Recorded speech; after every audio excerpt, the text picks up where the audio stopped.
So firstly, I'd like to thank all the staff that were involved in keeping communities safe during the recent downpour and flooding which happened just over a couple of weekends ago. Our response, as usual, was fantastic. At one point we'd got over 300 calls that we were responding to, and we were amazing as ever in getting out there and getting things done. Our highways teams would have been involved, but also others that were safeguarding and looking after vulnerable people. So thank you to everybody that does that work in the background without making a big fuss about it and in a way that makes it just feel like it all happens. We did a great job, as we usually do. In terms of council business, we're getting to that budget time of year, and the senior team have been quite focused over the last couple of weeks on further savings that we will need to make in order to get the transition between this year and next year, and when we expect and hope a better local government settlement, financial settlement, to kick in. So the savings are significant, and we're aiming to do most of those savings by innovating. Our vision, as you know, is innovate to thrive, and we have some initial ideas. We will be sharing those over the next few weeks with heads of service, and we want to engage more staff in how we can innovate and drive out some savings, as well as at the same time improving services for our communities. It was very daunting, the first prospect of looking at savings. We all know that we've done an enormous amount of that in the past, but once we began to think about what the possibilities are and how through innovation we can save money, then it is getting quite exciting. I do want to reassure people that we're not planning to reduce jobs. That's not what this is about. We think that we've done just about as much of that as we can. Actually, in many places, we need more workforce, not less.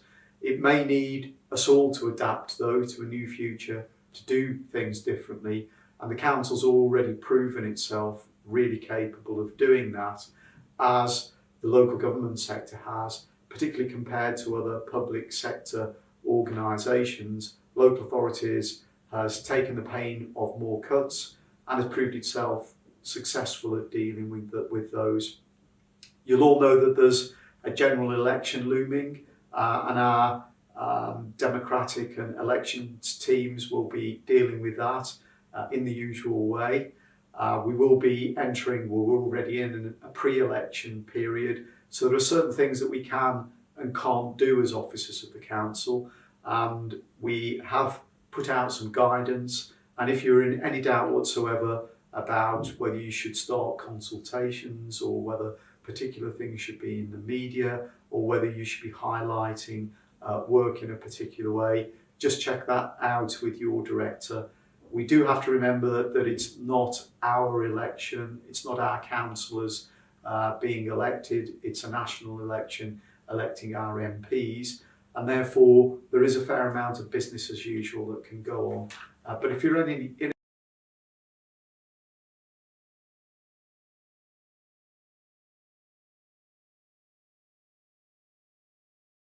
Thanks, Clive, for agreeing to take part in Staff Ask Clive, and thanks to everybody that sent in a question. We'll start with the first one, which is more of a suggestion really, but it says, please no video updates. They're hard to watch in the office without distracting other colleagues. Have you got any advice? Well, firstly, I want to thank you and others who made the suggestion that we do this more questioning and answering session in the updates. I think it's something we can try. Hopefully it'll be an improvement, and I welcome any feedback we get from it. But the question of should we do this by video at all is an interesting question. When we look in the past at how should we update, we did initially get the idea that we should cascade things down through directors. Then after a period of time, staff quite rightly felt that we weren't connecting enough. And more recently, I've been doing the go out and meet the teams. I've always done that, but I'm doing it more often. We're trying to get better visibility of directors out there. We do a newsletter, so there is a way of reading, quite often similar. It's not usually the same, but similar information to that I'm giving in video. And I'm interested to know how many people do prefer video. Some people do.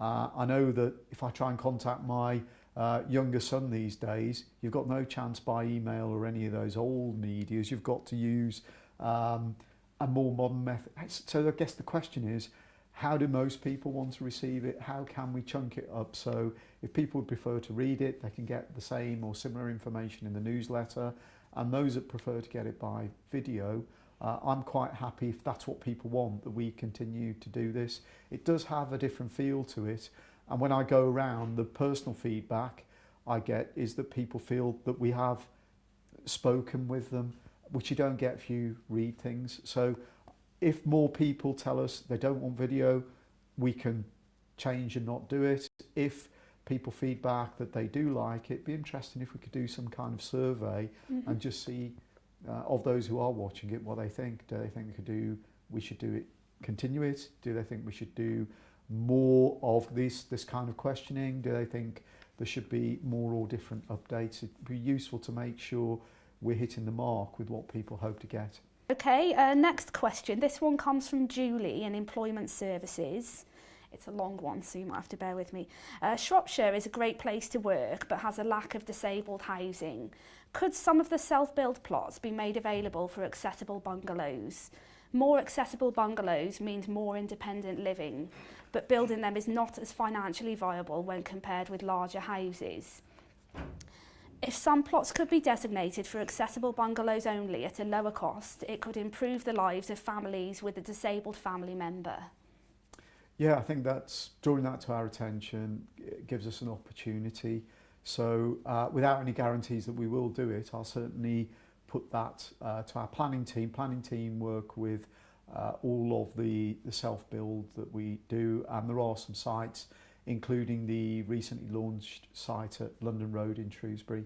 So that could be a possibility. But whether or not it is, I think the opportunity to build accessible homes, accessible bungalows, is something that Cornovi, our housing company, would want to be involved in.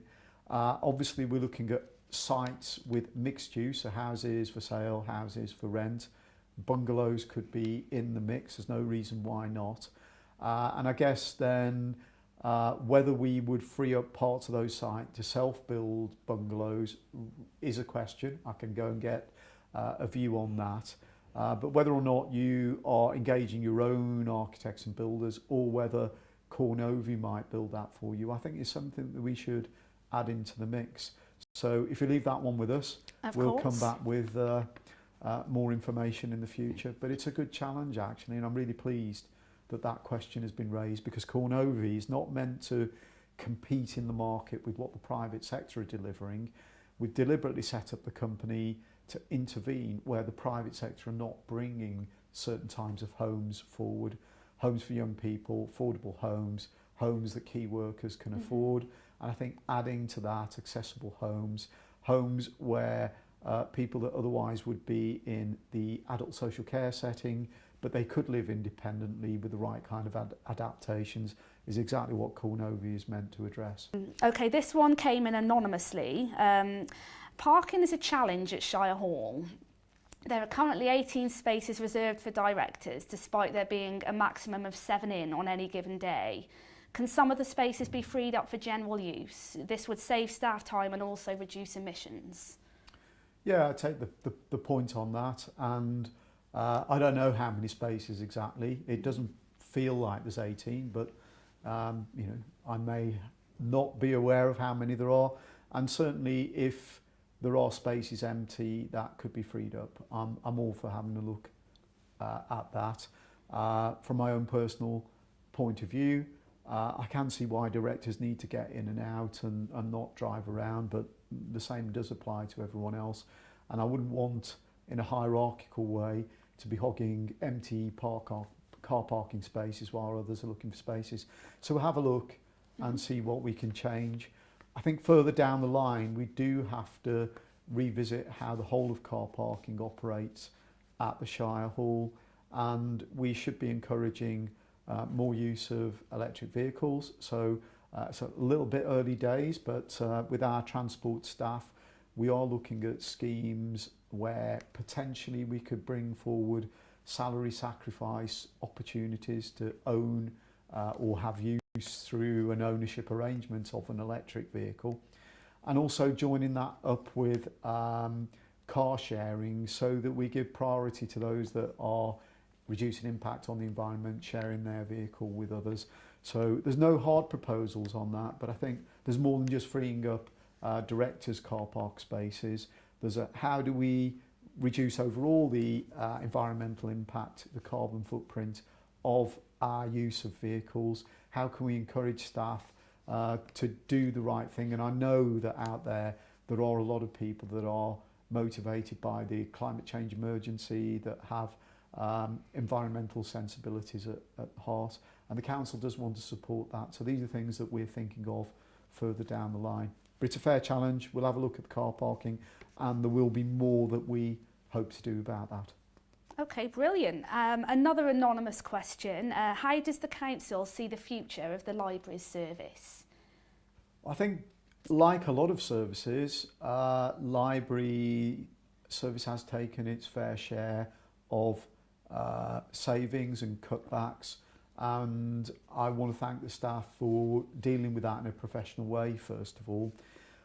Certainly the current cabinet and the portfolio holder are strong supporters of libraries, so we don't see any reduction in libraries happening going forward. So that's the assumption that we're making and the one that we're working on. Having said that, libraries are an important part of our communities, and they could be so much more in terms of what they're offering. Already colleagues in the library services, and I was up at Oswald Street a while ago, about a year or so ago, and they were showing me how they are putting on events and creating opportunities for people to come in, use the library for things that are relevant for in terms of what you might go to a library for. So things like book clubs, but other things that are around the history of Oswald Street, that kind of thing, bringing people in, creating opportunity to get people over that threshold and use the library.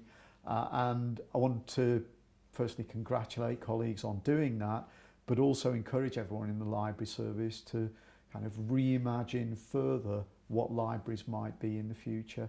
We know that fewer people come in to borrow books, that's a fact. You can watch the numbers going down. So why else might people come into libraries? We know that some of the key issues we face in our communities are loneliness and isolation, particularly in older populations. They may be people that are disposed to go to a library anyway. Certainly, and I'm in my 50s, my mum used to take me to the library before I went to school. And so it's a normal place for people of a certain age to go. How do we get those people to use that space in a different way, as well as how do we get the newer generations to engage with what the library service can offer? And it is much more than books. We need to get that out there and make them be the vibrant places that they could be. Great, good answer. And finally, we know sport and recreation in the workplace has many positive effects, such as healthier staff, improved productivity, and better interpersonal relationships. Can we hold a challenge or tournament for sport relief in March next year? Absolutely we can. If someone wants to step forward and organise it, and I know there will be people that would do that, yeah, absolutely, we can have a sporting challenge. Some challenges, I'm not necessarily thinking of the sports that might have been thought of here, but certainly things like the Shrewsbury 10K are mostly organised by our staff outside of the council, so we have got people around that are good at organising these sorts of things. So I think it's a great idea. Let's do it.